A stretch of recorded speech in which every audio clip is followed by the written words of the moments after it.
more money per unit than is required. Okay, now you've almost got it bang on, except you've left out one really key, crucial word. So in order to supply unit 1, I mean, do they need more than P1 or do they need less? Or do they need exactly P1 to supply that first unit? Is that P1 as well? This P1 here. More or same? Well, which is it?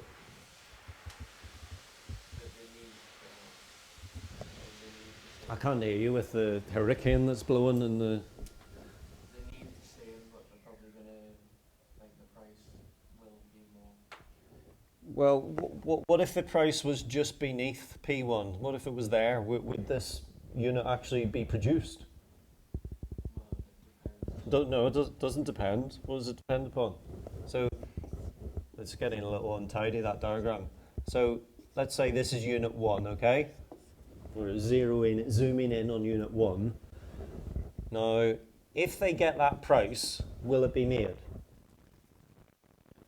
Right. Well, what if they got just less than that? Well, if they were taking... What if they got just less than that? Will it be made? It's a straight yes or no. No, Right. Well, why?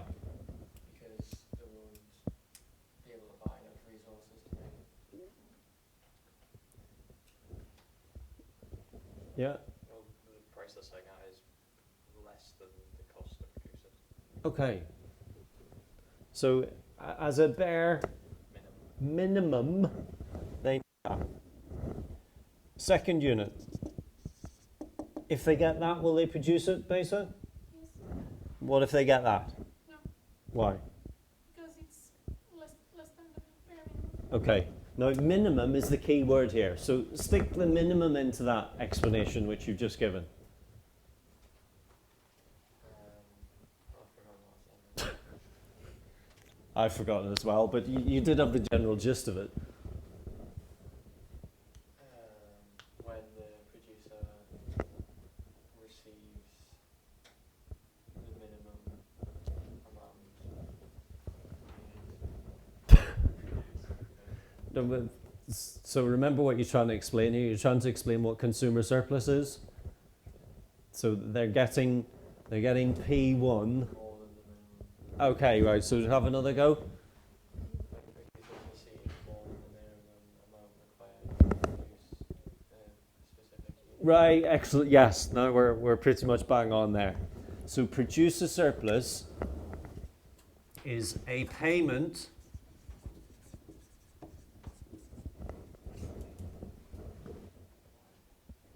over and above what? Over and above the minimum, yeah.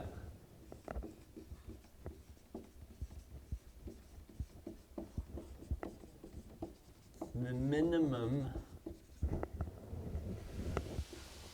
required to do what? No. To bring, okay, well, so okay, calm down. To bring the goods to the market, yeah.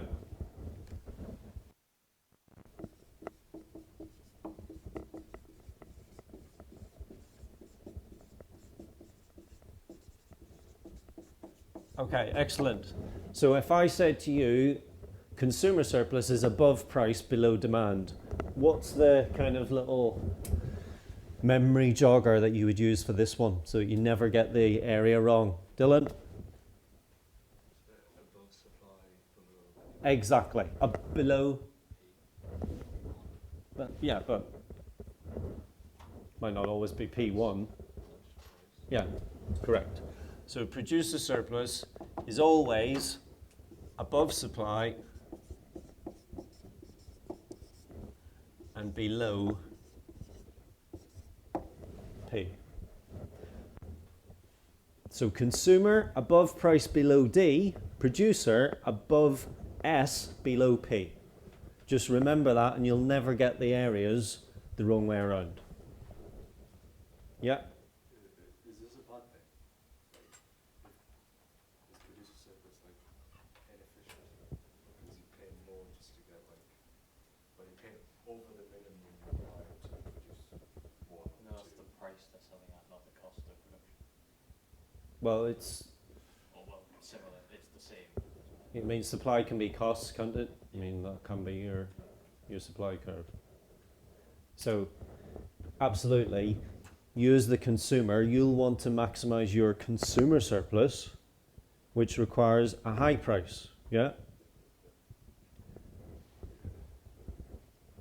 Firms want to do what to your consumer surplus? Reduce Which requires price discrimination. Yeah, they charging different people different prices. Now, from the producer's point of view, of course, would they rather have a triangle that size, or would they rather have a triangle that size? Rather have the big one, wouldn't they? But what does competition do to prices? So what then happens to producer surplus? Yeah. So what sort of companies then really are the only ones in a good place to maximize producer surplus? What sort of, yeah, exactly. They're all monopolies, duopolies, oligopolies. These firms for which there's not much competition, therefore they can charge the high prices, and that means that they make abnormal profit, but they're also maximizing, they're also maximizing their producer surplus. So ultimately, is it the producers who have the power to kind of like, because they're the one who like set the prices, so they kind of dictate the consumer surplus, The kind of the ratio between the two. so they decide. Yeah. And also then the amount of competition that there is, that has a big impact on it. Yep, So price is what they're selling it at, not the cost. correct. Yeah. Which is an often confused term, actually. Is that okay, Beta?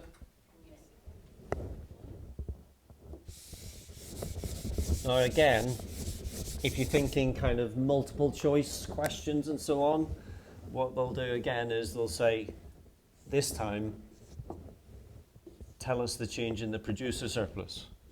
So, P1, Q1A. So, Besa, what's your producer surplus in that instance? Best label this point. Above D and below P. Above, D and there's no D on that. sorry, like lower than P and upper than P. Above supply and below P. Yes, no, I think I used the wrong word. The area between P and D. Yeah, so just label them. Label it with the letters.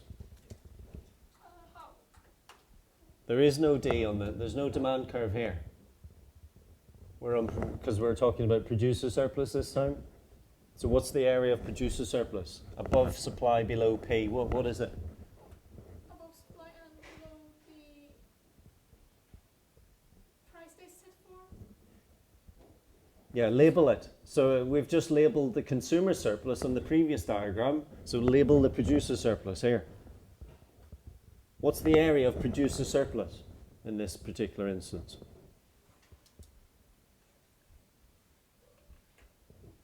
It's the area above supply, there's your supply curve, yeah? Yes. And below the price, there's your price. So what area is that? Label it. Producer surplus. Label it with the letters to indicate the area. I'll start it off for you. A. APD. AP. S. A. A. I don't know. A. Okay, come on, Mason. It's not the end of the world. A. Come on.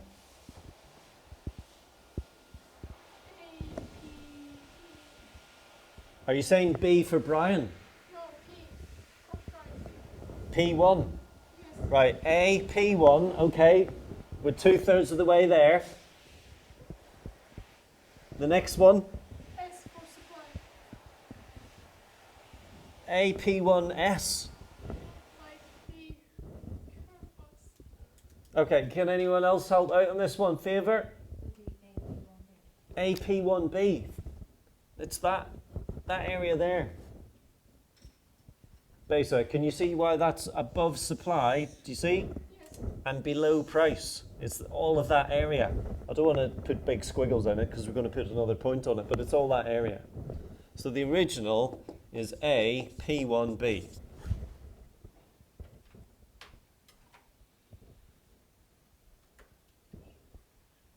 Now, Besa, I'm going to ask you again. I'm going to put a new point on this time, so we're going to say C.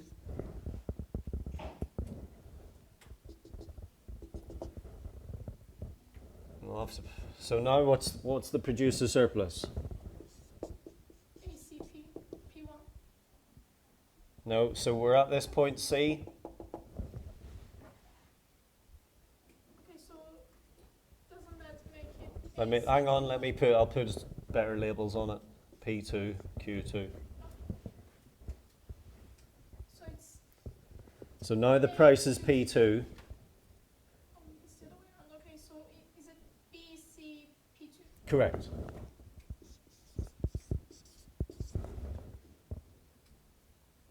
And Besa, if I can just press you for one more thing.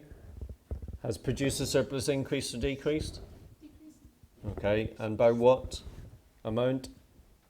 from P1 to P2? Yeah, label it though. From A to C? You've got all the points, just put them all together. Okay, so P1, A, C, P2. Exactly.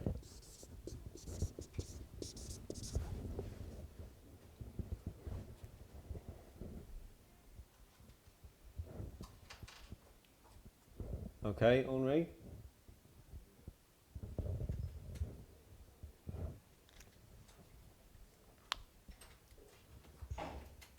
Okay, and just one final thing to say on this. There's a special term to describe the minimum required to bring the good to market. So that's like a definition really of another term. And that is known as transfer earnings. So if you read about, what are the transfer earnings, that means what is the minimum required to bring something to the market? What's the minimum